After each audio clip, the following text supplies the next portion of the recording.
Est-ce que tu t'es déjà posé la question de ce qui serait possible de faire sans eau? Comment boire, comment faire cuire ses pâtes, comment rincer ses légumes? Pour commencer, est-ce que tu savais que plus de 97% de l'eau est salée? Seulement 2,5% de l'eau est douce et tout n'est pas utilisable, évidemment, ça serait trop facile. Pour être plus clair, si on enlève l'eau qui se trouve sous forme de glace et celle qui n'est pas accessible, qu'est-ce qui reste à ton avis? Moins de 1% du volume total d'eau pour 7,8 milliards de terriens. Je crois qu'il y a comme un souci de ratio là.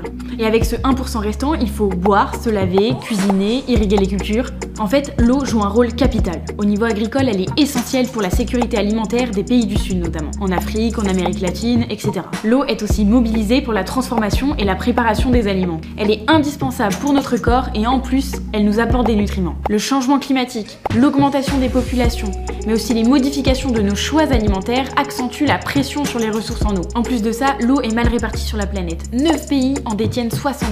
La population est aussi inégalement répartie, donc forcément ça augmente les inégalités d'accès à l'eau potable. Il est donc urgent de gérer cette ressource de façon plus durable. Au quotidien, on peut tous faire de petits gestes. D'ailleurs, dis-moi en commentaire quels sont les tiens.